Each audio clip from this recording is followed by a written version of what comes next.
Good morning class 8। आज हम लोग पढ़ेंगे 5 तत्वों की कहानी। ये एक नाटक है। इसमें 5 तत्व हैं: पृथ्वी, जल, अग्नि, वायु, आकाश। और एक है समय। आयुर्वेद में 5 महाभूतों की चर्चा मिलती है। इसमें कहा गया है कि सृष्टि और मनुष्य शरीर का निर्माण 5 तत्वों से हुआ है, जो है पृथ्वी, जल, अग्नि, वायु और आकाश। इसके बिना जीवन की कल्पना असंभव है। ये 5 तत्व इंद्रियों के 5 गुणों के साथ भी जुड़े हैं। जैसे पृथ्वी तत्व को इंद्रियों के 5 गुणों सुनना, छूना, देखना, चखना, सूंघना द्वारा जाना जा सकता है। जल की कोई गंध नहीं होती, लेकिन इसे सुना, छुआ, देखा व चखा जा सकता है। अग्नि को सुना, देखा वह महसूस किया जा सकता है। वायु को भी सुन और महसूस कर सकते हैं। आकाश केवल ध्वनि का माध्यम है। इस नाटक में 5 तत्व 5 पात्रों के माध्यम से अपनी कहानी बताते हैं। इस नाटक में 5 तत्व जो हमने बताया, पृथ्वी, जल, अग्नि, वायु, आकाश, ये 5 पात्र बने हैं और ये इन 5 पात्रों के माध्यम से अपने विषय में बताते हैं और अपने प्रयोग के लिए मानव जाति को सचेत भी करते हैं कि इनका प्रयोग कैसे करना चाहिए। तो हम लोग पढ़ेंगे 5 तत्वों की कहानी। 5 तत्व। अब हम लोग आते हैं ड्रामा, नाटक के पात्र की तरह कि वो कैसे दिखते हैं। पात्र: पृथ्वी, वेशभूषा, फूल पत्तों की डिजाइन वाली गहरे हरे रंग की साड़ी। पृथ्वी कैसे दिखती है? फूल पत्तों की डिजाइन वाले गहरे हरे रंग की साड़ी। क्यों? क्योंकि पृथ्वी पर बहुत सारे पेड़ पौधे, फूल, पत्ते ये सब रहते हैं, इसीलिए उसे हरे रंग की साड़ी में पहनाई जाती है। जल हल्के हरे रंग के कुर्ते में। अग्नि लाल संतरी रंग की साड़ी में। वायु सफेद सलवार कुर्ते में बालिका। आकाश हल्के नीले कुर्ते पजामे में। सभी हम उम्र हैं, सभी का उम्र एक समान है। समय: सुनहरे कुर्ते पजामे में एक बालक, कुछ बड़ी उम्र का। पर्दा उठता है। अब नाटक शुरू होता है। पर्दा उठ गया। मंच के बीचों बीच एक बड़ी सी कुर्सी पर समय विराजमान है। पर्यावरण दिवस के अवसर पर आज उसने उत्सव का आयोजन किया है। पृथ्वी, जल, अग्नि, वायु, आकाश को भी आमंत्रित किया है। मंच पर साज सज्जा की गई है। एक एक करके 5 मंच पर प्रवेश करते हैं। तो ये जो उत्सव का आयोजन किया है, ये समय ने किया है और उसने 5 तत्वों को बुलाया है। पृथ्वी आती है, कहती है, अरे वाह दादा, कितना सुंदर आयोजन है, स्वच्छ और सुव्यवस्थित। मतलब साफ सुथरा और पूरी व्यवस्था के साथ, सुंदर व्यवस्था के साथ। सुव्यवस्थित मतलब सुंदर व्यवस्था। जल: इतने दिनों बाद ऐसी स्वच्छता और सुंदरता देखकर हृदय खिल उठा।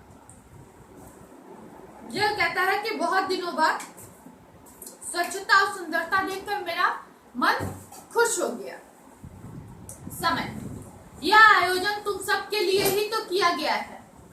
मनुष्य, जो मेरी श्रेष्ठतम कीर्ति है, जिसमें तुम सबका अंश है, जिसके लिए मैंने तुम सबका निर्माण किया, वह तुम्हारा महत्व समझे, यही मैं चाहता हूं। आकाश: यह सब देखकर हमें अपने आरंभ के दिन याद आ गए, है ना पृथ्वी से कहता है, ये सब देखकर हमें अपने शुरुआत के दिन याद आ गए। शुरुआत में जब हम उत्पन्न हुए थे, उस समय पृथ्वी ऐसे ही साफ सुथरी थी, इतनी ही स्वच्छता थी। पृथ्वी, देखिए ना कितने दुर्बल और तेजहीन हो गई हूँ मैं। अपने उद्भव काल में जब मैं सूर्य से अलग हुई थी, तब मैं एक जलते हुए वाष्प पुंज के रूप में थी और उसी के समान तेजवान थी। पृथ्वी कहती है कि अब मैं दुर्बल हो गई हूँ, तेजहीन हो गई हूँ, मेरे अंदर तेज ही नहीं है। जब मैं सूर्य से अलग हुई थी तो मैं वाष्प पुंज यानी पूरा एक भाप का गोला थी। मैं इतनी उज्जवल थी, इतनी तेजवान थी, लेकिन अब कुछ भी नहीं रह गया है। जल, हाँ पृथ्वी, तुम्हारे ताप से मेरा भी जन्म हुआ। सूर्य से अलग होकर तुम्हारे ठंडे होने की प्रक्रिया में बनी भाप बादलों के रूप में वायुमंडल में आच्छिद हो गई।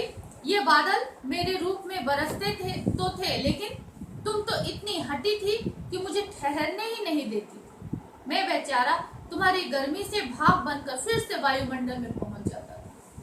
जल कहता है कि तुम्हारे ही ताप की वजह से मेरा जन्म हुआ था। मैं तुम्हारे भाप बनने की प्रक्रिया से वायुमंडल में जाता था और वहां से बरसता था, लेकिन तुम मुझे रुकने नहीं देती थी। तुम्हारे अंदर इतनी गर्मी थी, इतना ताप था कि मैं फिर से सूख के भाप बन के उड़ जाता था। आकाश, हाँ जल, तुम्हारे अथक प्रयास की ही मैं सराहना करता हूँ और यह भी जानता हूँ कि वायुमंडल में भी तुम्हारा मन नहीं लगता था। तुम कुछ दिनों में फिर घनघोर वर्षा के रूप में पृथ्वी पर आ जाते। करोड़ों वर्षों तक यही प्रक्रिया चलती रही। क्यों पृथ्वी, मैं सही कह रहा हूँ ना? अर्थात जल को पृथ्वी का ताप करने के लिए बहुत अधिक प्रयास करना पड़ा। वो फिर से भाप बनकर जाता और बारिश बनकर पृथ्वी पर बरसता था उसे ठंडा करने के लिए। तो ये जल का ही अथक प्रयास था कि पृथ्वी का ताप कम हो गया।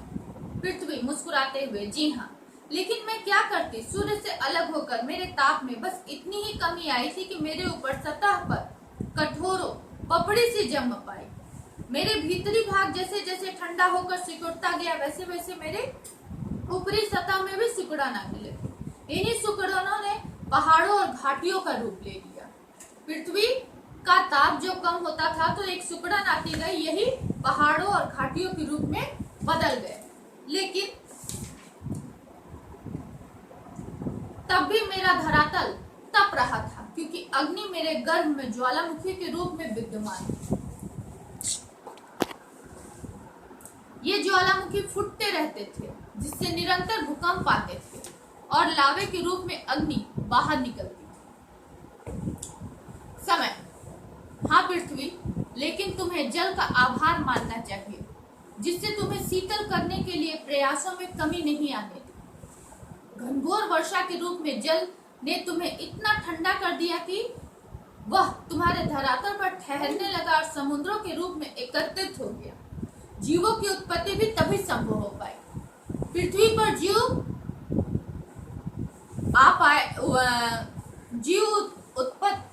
जीवों का उत्पादन हुआ। जीव जन्म में यह जल के वजह से ही हुआ। जल ने लगातार बरस बरस के पृथ्वी पर उसके ताप को कम किया, जिसके वजह से समुद्र, नदी, तालाब ये सब एकत्रित हुए, ये सब बने और जीवों की उत्पत्ति हुई। जल, यह बात सही है कि मैं भी पृथ्वी पर जीवन की उत्पत्ति का आधार बना, लेकिन यह कार्य अग्नि और वायु की मदद के बिना संभव नहीं था। सभी अग्नि और वायु की तरफ देखते हैं, वे दोनों पकवान खाने में व्यस्त हैं। पृथ्वी हैरानी से कहती है, वह कैसे? अग्नि, हुआ यह कि अनवरत मूसलाधार वर्षा के बाद जब पृथ्वी पर छाए बादल छटे, तब सूर्य की किरणों के रूप में मैं पृथ्वी पर पहुंची और जीवों के उत्पादन होने की प्रक्रिया शुरू हुई। लेकिन तब तक पृथ्वी पर कोई वनस्पति नहीं थी, केवल ज्वालामुखी थी। इसलिए जीव उत्पत्ति सबसे पहले समुद्रों में हुई। जल, अरे वायु, कितना खाओगे? कुछ बोलो भी। ये सारी बातें हो रही थी तो जल वायु से कहता है कि अरे वायु, अब खाना बंद करो, कुछ बोलो भी। वायु खाते हुए, मैं तो वायुमंडल से लेकर पृथ्वी के चतुर्दिक कई सौ मील तक फैला हूँ। मुझ में कई गैसों का मिश्रण है। जीवन के आरंभ के शुरुआती दिनों में मुझ में कार्बन डाइऑक्साइड रूप की अधिकता भी थी, जिसकी कुछ मात्रा चट्टानों में कार्बोनेट के रूप में जम गई और कुछ समुद्रों में अवशोषित हो गई। बोलते हैं मेरे वायु बताते हैं कि मैं पृथ्वी के चारों तरफ उपस्थित हूँ और साथ ही मुझ में बहुत सारे गैसों का मिश्रण भी है। कार्बन डाइऑक्साइड की मात्रा मेरे अंदर ज्यादा थी, जो चट्टानों में कार्बोनेट के रूप में जम गई है और समुद्र में अवशोषित हो गई है, अर्थात समुद्र के अंदर जाके सूख गई है। समुद्र ने उसे अपने अंदर सोख लिया है। पृथ्वी, हाँ, कार्बन डाइऑक्साइड के बारे में एक महत्वपूर्ण बात यह है कि यह मेरे सतह के तापमान को ग्रीन हाउस प्रभाव मतलब वह प्रक्रिया जिसके तहत धरती का पर्यावरण सूर्य से हासिल ऊर्जा से एक हिस्से को ग्रहण कर लेता है, जिससे तापमान में वृद्धि होती है। यह ग्रीन हाउस कहलाता है। द्वारा 35 डिग्री सेल्सियस तक बनाए रखती है, वरना यह 21 डिग्री और 14 डिग्री होता, यानी कार्बन डाइऑक्साइड के अभाव में समुद्र जम जाते और जीवन की कोई संभावना ही न होती। वायु कहता है, बिल्कुल ठीक, लेकिन जीवों और वनस्पतियों की वियुक्ति के लिए मेरे ऑक्सीजन रूप की ही आवश्यकता थी। वायु बताते हैं कि ठीक है, लेकिन जीव और वनस्पति तभी इस पृथ्वी पर रहते जब मेरे अंदर ऑक्सीजन रहता। पृथ्वी, वायु की पीठ पर हाथ रखकर, इसके लिए तो मुझे तुम्हें धन्यवाद देना चाहिए वायु। तुम न होते तो मुझ पर उत्पन्न जीव और वनस्पति जीवित न रहते। पृथ्वी वायु को धन्यवाद देती है और कहती है कि अगर तुम नहीं होते तो मेरे ऊपर कोई भी जीव और वनस्पति नहीं रहता, क्योंकि तुम उन्हें ऑक्सीजन प्रदान करते हो, कार्बन डाइऑक्साइड प्रदान करते हो, तभी वो मेरे ऊपर जीवित है। वायु, वह तो है, मैं तो लाजवाब हूँ। वायु अपने पे थोड़ा इतराता है और कहता है कि मैं हूँ ही लाजवाब। समय, हाँ, मुझे आज भी याद है जब जीवन के अंकुर पनप रहे थे, तब रासायनिक प्रक्रियाओं के चलते क्लोरोफिल नामक हरा पदार्थ पैदा हुआ। इस हरे पदार्थ में एक विशेष गुण यह था कि सूर्य के प्रकाश की उपस्थिति में जल की सहायता से कार्बन डाइऑक्साइड और ऑक्सीजन में बदल देता था। यह जीवन के लिए एक आवश्यक तत्व बन गया। ये ही हरे रंग वाली एक कोशीय जीव पौधों के रूप में विकसित हुए और संसार में वनस्पति के विकास के कारण बने। धीरे धीरे तुम्हारा दामन जीव जंतु और वनस्पति से भर गया। तुम्हारा अर्थात पृथ्वी का दामन। समय, ये बात पृथ्वी से कह रहे हैं। वायु, तभी तो ये पौधे इतना इतराते हैं। पृथ्वी उदासी से भरकर बैठ जाती है। दादा, प्रारंभ में सब कुछ कितना सुंदर था, मैं कितनी हरी भरी थी, तब चारों ओर जंगल ही जंगल। अब देखिए कितने रंगहीन हो गया है मेरा आंचल। मेरे अंदर अब कुछ भी नहीं है, सब कुछ खत्म हो गया है। समय, गहरे चिंतन में डूब जाते हैं। इस विकास की सबसे विकसित कड़ी मनुष्य है। वह पहले अन्य जीवों की तरह अपनी आवश्यकताओं की पूर्ति के लिए जंगलों पर निर्भर था। मनुष्य के पास पहले कुछ नहीं था, तो वो अपनी आवश्यकताओं की पूर्ति जंगल के द्वारा ही करता था। लेकिन अपनी कुशाल मतलब तेज तर्रार बुद्धि से उसने पहले तो अपने आप को अन्य प्राणियों से अलग कर लिया और अब भौतिक सुखों की प्राप्ति के लिए मेरे द्वारा उपहार स्वरूप दी गई प्रकृति को ही नष्ट कर रहा है और जंगल पेड़ पौधे को नष्ट कर रहा है अपनी सुख सुविधा के लिए। जल, मनुष्य प्रकृति की चकाचौंध में इतना अंधा हो गया है कि उसने हम 5 तत्वों की उपयोगिता को अनदेखा कर दिया है। वो ये भूल गया है कि उसकी उत्पत्ति हम 5 तत्वों के माध्यम से ही हुई है, हमारे कारण ही हुई है। पृथ्वी पर उपलब्ध मेरे 97% भाग खारा जल है, जो महासागरों और सागरों में पाया जाता है। मेरा मीठा और पेय स्वरूप तो बहुत ही कम है, जिसमें से 2.4% रूप बर्फ और शेष 0.6% हिस्सा नदियों, झीलों और तालाबों में पाया जाता है। फिर भी मनुष्य मेरी शुद्धता, स्वच्छता और संरक्षण के लिए सचेत नहीं है। यदि मैं समाप्त हो गया तो संपूर्ण जीव जगत समाप्त हो जाएंगे। इस खतरे से वह बेखबर है। जल कहता है कि मनुष्य जो पानी पीता है वो मात्र 0.6% ही है। फिर भी मनुष्य उसकी शुद्धता को ध्यान में नहीं रखता है और उसका उपयोग सोच समझ के नहीं करता है। तो हमें पानी का प्रयोग सोच समझ के करना चाहिए, उसे बेकार में खर्च नहीं करना चाहिए। साथ ही हमें झील, तालाब, नदियों के पानियों को स्वच्छ रखना चाहिए। वायु, खांसते हुए, मेरी स्थिति भी तो यही है दादा। सब जानते हैं कि यदि मैं बहना बंद कर दूं या दूषित हो जाऊं तो मनुष्य, वनस्पति, जानवर कुछ नहीं बचेगा। लेकिन मनुष्य को इसकी परवाह कहाँ। अत्याधुनिक उपकरणों से निकली गैस और कारखानों से निकली जहरीले धुआं मुझे दिन पर दिन सांस की बीमारियों का कारण बनाता जा रहा है। तो वायु जो अभी प्रदूषित हो रही है मिलों की वजह से या फैक्ट्रियों की वजह से या बस गाड़ी की वजह से, तो वह हमारे सांस की बीमारी का कारण बन गई है। लेकिन फिर भी हम लोग उसके प्रदूषण को रोकने के लिए कुछ नहीं कर रहे हैं। उसके प्रदूषण को रोकने के लिए हमें पेड़ लगाने चाहिए, जंगल को समाप्त होने से रोकना चाहिए, जिससे प्रकृति असंतुलन रुक सके, प्रकृति में संतुलन बरकरार रहे। बाढ़, भूकंप, चक्रवात, असमय वर्षा जैसी प्राकृतिक आपदाओं का सामना करना पड़ रहा है क्योंकि जंगल कम हो रहे हैं।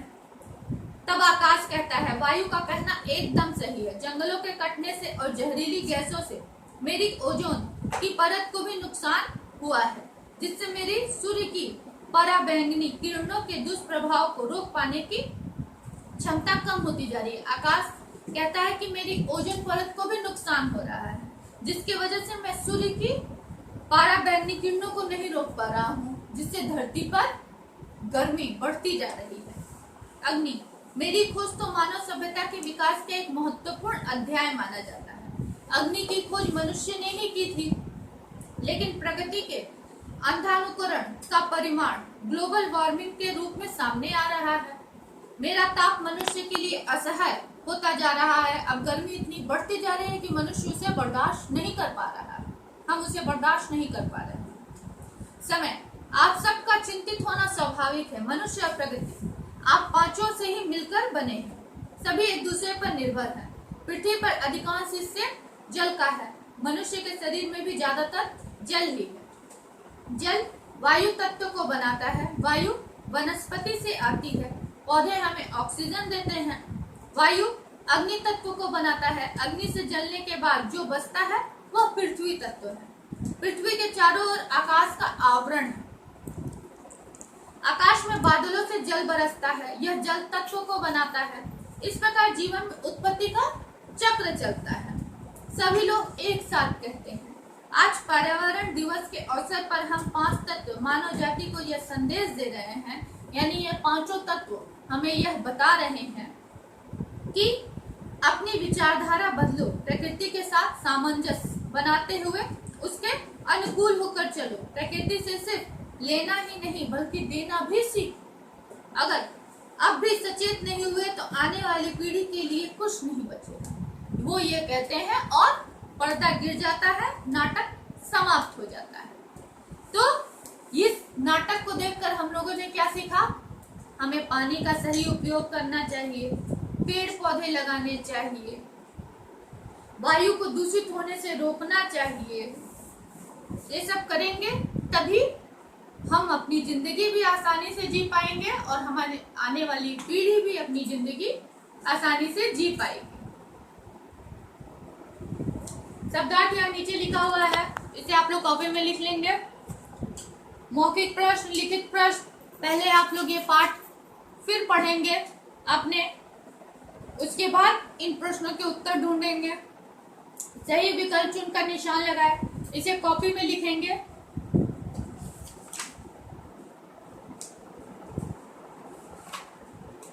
इसके बाद अगले क्लास में हम नया पढ़ेंगे। धन्यवाद।